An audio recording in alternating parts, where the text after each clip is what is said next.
Hello and welcome back to WRC on TCHUB after a long time away. I'm your alternative host, Nicholas Jones, and a lot of things have happened since we were last on air. One driver took his first World Rally Championship victory, and the championship has been turned on its head. So we are now up to the Central European Rally, and back with me as he has always been throughout the season is Ash Mayer. Ash, welcome back. Hi, Nicholas. It's good to be back. What a tumultuous season it's been. We thought within the first few rounds that it was set given Evans' form, but I mean, how wrong could I have been? It's changed, and we've seen the likes of OJ finding form, Ravampera coming into his own, Evans finding a bit of a dip, and you look at the current title, the Nouvelle, just all over the place. I feel so sorry for him that he hasn't been able to just gel, and then given on top of Hyundai's own manufacturing issues. Yes, yes, that's right indeed. But one person that certainly got a lot of people talking that we just cannot ignore at the moment. Is Oliver Solberg. He won the Rally of Estonia. He won the WRC2 Championship. And I'd say it's all but inevitable that we are going to be seeing him in a Rally 1 car next year. Oh no, most definitely. Like they say, you know what, the apple doesn't fall from the tree, and he's definitely got his father's DNA. He's shown it throughout the season. And he's been so clinical and just on the ball, making very, very little mistakes. So I'm looking forward to seeing him in a WRC one car and seeing how capable he is. But I'm sure he'll come out the blocks charging, and he'll put a lot of the big names under pressure. I am sure that he certainly will. But now let's get ourselves back up to date, and we go into the Central European Rally. Now, that is an interesting rally in itself. 3 countries in one rally and a mixture of tarmac services, and they remind me somewhat of some of the past WRC stages used in Germany, and also the Alsace Rally in France from a few years back, and also some rallies in the UK and the Republic of Ireland, where they go through villages and winding countryside lanes. So a very unique rally compared to all the others. In terms of uniqueness, I'd probably have to say it would only be second behind the Safari Rally. Yeah, no, most definitely. Look, with the Central European Rally coming back since 2023, and the mixed conditions with the broken asphalt and the smooth asphalt, and having it spread across 3 different countries, is very tricky for a lot of drivers. But for the fans absolutely love it. And like you say, it's comparable to the Rally Safaria, where you cannot just gauge, and it caught a lot of drivers throughout the weekend. A lot of drivers making mistakes.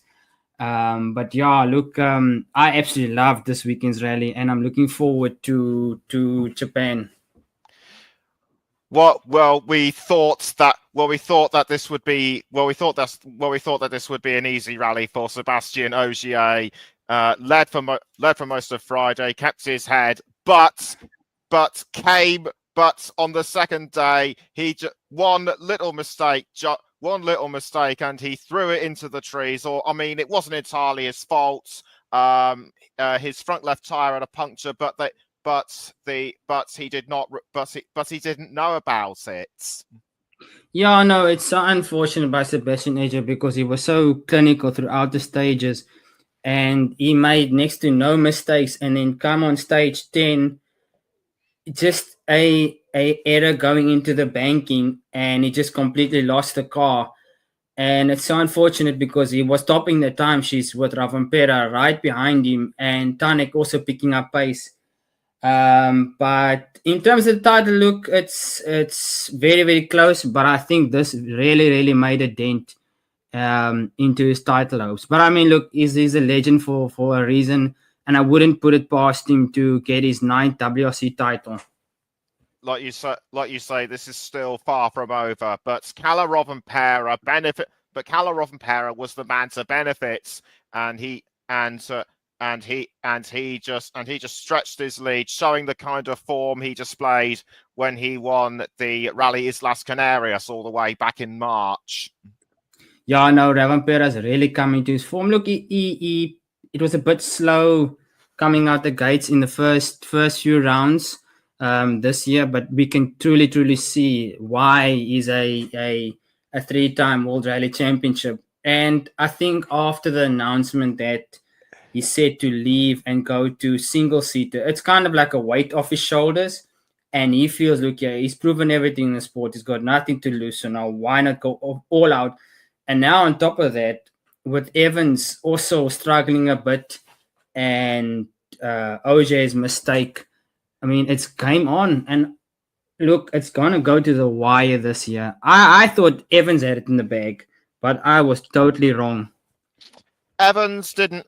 To be actually fair, Evans didn't completely struggle. He knew what position he was in, but he's also been scoring consistent points, even a lot more than some of the other drivers this season. He rarely makes any mistakes, and that's what's keeping him in the game. Yeah, no, look, I'll give him that. He's consistently ticked the points over. He hasn't won the stages out there, but like you say, I mean, he just consistently gotten points, and I think that's what kept him going on and on. Look, I think also what was also hampered him a bit is being the sweeper in a lot of the rallies, so it's kind of affected his times a little bit. But I mean, look, this title is far from over, and but with Rovanperä high on his heels, Evans is gonna have to push now even more to seal this title, because I mean we've only got 2 races left. Yes, that's right. That's right. He's always been more of a He's always been more of a consistent point scorer. I'd say his driving style kind of similar to Carlos Sainz and Richard Burns. But for Hyundai, it looked Sebastian Ogier's mistakes opened the doors for Tanak and Neuville, but unfortunately on the final day, Neuville just blinked and he just crashed into a bridge. Yeah, no, Hyundai's had a mixed bag of a season. Tanak had a pretty solid rally this weekend. Neuville tried, but then coming on stage 15, he just came around the corner too fast, and I don't know if he caught if he slipped the rear out or something, but he caught the ending of the rail and it completely destroyed the front end. And he wasn't doing too bad throughout the rally, but he also had an issue with him coming over the jump where he got a puncture. So he's had, I can't say a torrid year, but it's been very difficult. And then coupled with the manufacturer's issues, I thought Tanak would have made up ground, but I don't know. To be honest, it's been a very difficult year for the Hyundai and Hyundai drivers. That's right, and also particularly Tanak, despite winning in Greece, he hasn't been able to take advantage of his win, and even the upgrades to his car haven't helped very much. He was ahead of Evans for most of the rally, but Evans, as you said, started to push, and he was able to get by him on the final on the final day, and Tanak just had no answer for him. I think we saw that right through the first few rounds of this year, where a lot of the issues with Hyundai specifically came from the manufacturing, and I think that's where they lost key points with electrical faults, and also the new tires. The drivers finding issue with the tires, but I can put like 80% of the blame on Hyundai for not giving him a complete package, because you've had three Hyundai drivers. Takamutsu, he came into form this rally. Yeah, he's been thereabouts in a year, but you're having to compete with OJ, you're having to compete with Evans, you're having to compete with Ramampera. So the pressure on top of that, with all the issues that Hyundai have had, I mean, it's I don't know. They're gonna have to reset and look towards next year um to to come back. Just as well, really, because they're still umming and ahhing over whether they'll be around in 2027. But that's another story. Someone else who I've got to mention that has been scoring really well for Toyota in the Manufacturers Championship, even though he hasn't really been able to challenge the lead drivers, is Takamoto Katsuta. Yet again, another point scoring rally for him. Yeah, no, look, he had a. I was actually surprised with the Central European rally, and given all the mixed conditions, he actually performed very well, and he was up there with the timings also. It's a pity it didn't start off like that at the beginning of the season, but it's nice to see him finding confidence and finding form, even with the tricky conditions. And it's just given the package that Toyota have, and it's given him confidence underneath him to be able to push the car. And you can see that at specifically this rally where it's spread across three countries, where a lot of his he had a lot of doubters where was actually capable and would he have a drive next year. But I think is basically he's kept quiet all the naysayers, and I think he's a pretty solid driver. Yes, that's right. He's just had his head down and got on with the job. And also, and something else I should mention: solid point scoring finishes for our two Rally One rookies, Sami Piari and Josh Makalea. And I have to say those two have been learning all the time this season, and I know that given where Piari is, he's I'd say he's just about safe for next season. But for Makalea, I have to say he kind of needs another season just to prove himself, because when the car's good, he can score points even if it is in the bottom half of the top 10. Yeah, no, look, from a rookie perspective, they've had a pretty solid season. Yeah, McAlean had, a few issues here and there throughout the year, but I think, like you say, I would give McAlean another year. Samuel Piari's performed really well. I mean, even in the Central European Rally, he's been up there. But from a rookie perspective, I think I will give them stars because they really did well. And with all the stuff that's been thrown at them with the tire changes and the different manufacturer, the issues that they've also had. And now with this rally where as a rookie, you're coming with different conditions, it will throw you completely off. But they had a pretty solid run going into the last day. So I mean, I'm happy, and it's good to see the rookies finding form and going forward into the future. I think we got some brilliant drivers in the works. That's right. Yes, that's right indeed. Yes, right. We'll get to some of those drivers further down the field a bit later. But for now, all I've got to ask is who would be your driver of the rally for the CER and why? I think I would have to say, that's a difficult one. Because I would have loved to put my money on Sebastian Ogier, but I'll have to say Ravampera because he kept on the road, he did what he needed to do, and he made minimum mistakes. And you can see now it's like he wants to end the season off well. given the fact that he's moving on to single seat and he wants to close a chapter on I would say a brilliant career in WRC. And no, look, for me, obviously he had a little bit of a dip in the first few rounds, but I will give him driver of the day today, just on his perfection and his clinical riding through the stages, and whether given mixed conditions, he found it much more easier than the other drivers. Yes, In some ways, Robin Power does actually remind me of past Finnish world champions. Although for me, I'd have to say he's kind of been like Tommy Mäkinen and Marcus Gronholm. Oh no, definitely. I would put him up there with Tommy Mäkinen. I mean, Kalle is an absolute talent, and what he's did in the sport thus far is absolutely commendable, and he's up there with the greats. I mean, he's going toe to toe with the likes of Sebastian Ogier, which is an absolute legend, which is hunting for his 9th title.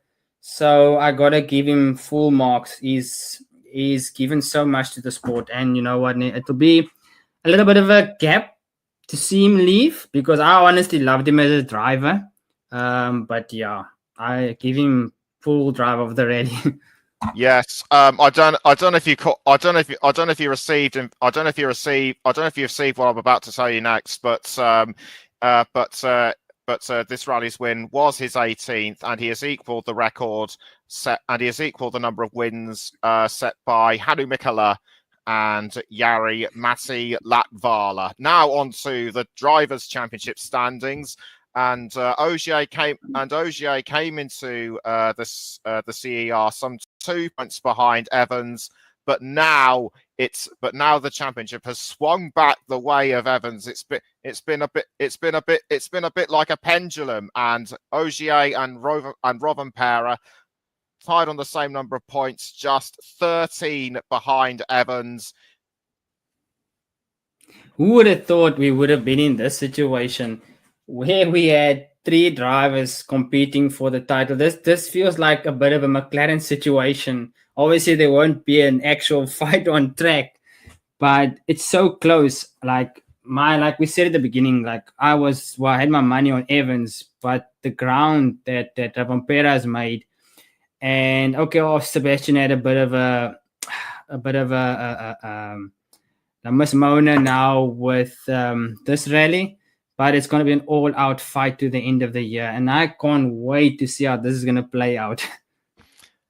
Oitanak still mathematically in contention, but for him to get back into it, it is a tall order.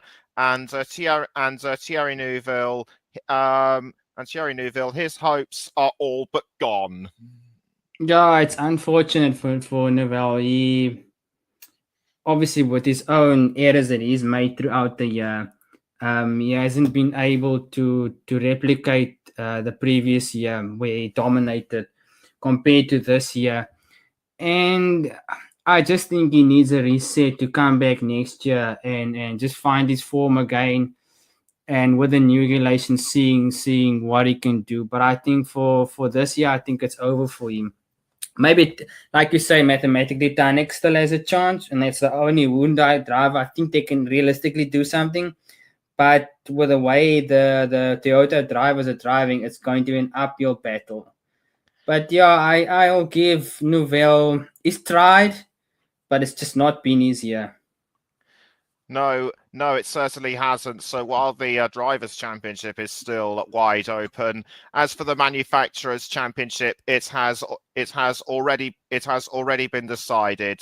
Congratulations to Toyota, our 2025 Manufacturers' Champions. 9 times they have won it. They are 1 ahead of Citroën, yet just 1 behind Lancia, who have won 10 in total.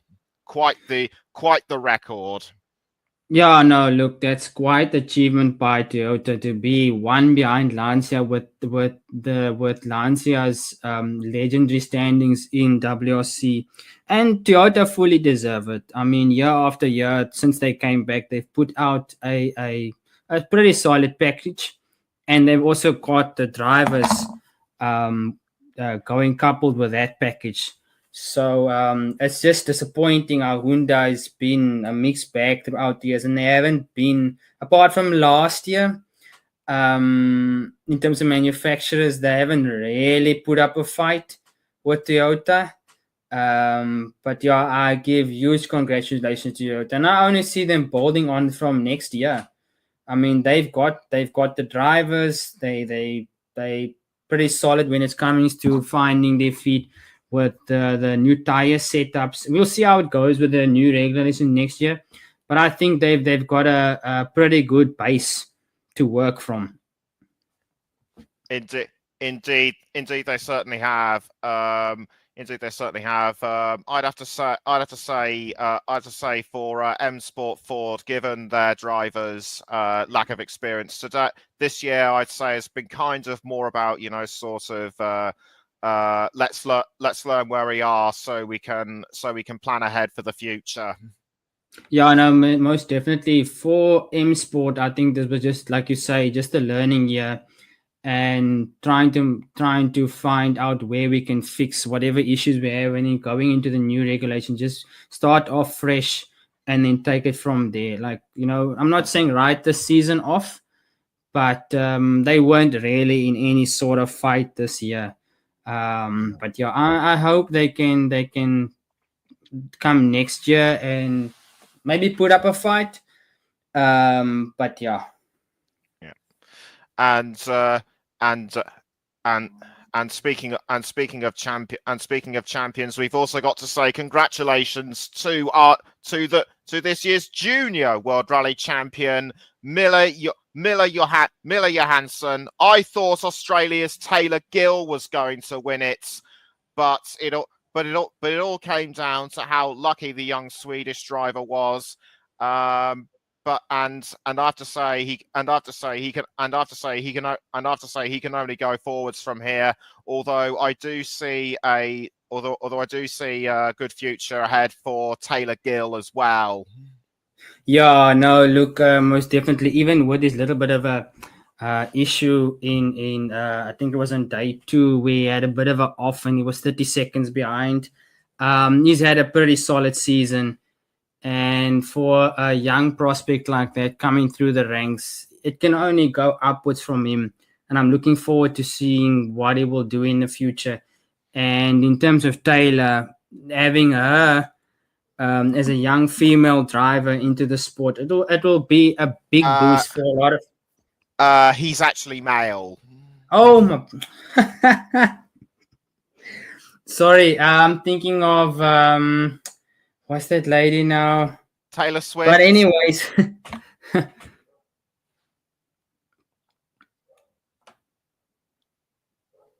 Yeah, no, I was thinking of that other lady. Sorry, but yeah, no, look, we'll see what comes of it next season. But I give Mille a huge congratulations for wrapping up the title. So we'll just have to see. So we'll just have to see how far they can go. Kind of what we're watching right now between our previous 2 junior World Rally champions, William Crichton and Rome Jurgensen. But attention now turns to the next round of the World Rally Championship, and it's the penultimate round, Rally Japan, on between the 6th to 9th of November. And this, I believe, is the 4th time that they've been rallying on asphalt over there. Yeah, no, look, we'll see how the conditions play out. Given where we are in the year, how slippery it will be on that specific tarmac. Whereas here we had spread across 3 different countries and a mix of broken asphalt and smooth asphalt. So we'll see how the conditions look like going into it, but usually it's very slippery. So yes, that's right. Yes, right. Also, Japan's and also, if I remember, Japan's a lot more is a lot more tight and twisty than than what we had in Central Europe, and it's going to be going all the way up into the mountains, sort of very similar to San Remo and Corsica from back in the day. Yeah, no, look, with those tricky mountain courses and the leaves coupled with maybe a bit of dew, we'll see whatever conditions it throw up, it will throw a lot of drivers off. But I'm looking forward to Rally Japan. We're going into basically the end of the season now, and I think it's just that drivers specifically like Evans, if he can just get the last 2 wins under the bag, he's basically sealed the title. But I mean, it's anyone's game at this point with the form that Rovanpera is coming into, and Sebastian Ogier is also sitting up there with his little bit of a mistake that he had now in Central Europe. But I mean, it's an all-out fight. Tanak will probably be a bit more wary of Japan, as he crashed there last year. But he's also got to make sure that events from last year don't play on his mind. Yeah, no, look, it hasn't been one of Tanek's favorite tracks. And like you said, mathematically still in the title fight. So he's going to need some sort of miracle to take the Japan round off the likes of OJ and Rovanpera and Evans. So it's going to be an uphill battle for him. We'll have to see what comes of it. We shall see. And I too am looking forward to the Rally of Japan, and we will hopefully do a review on it shortly after the event has finished. But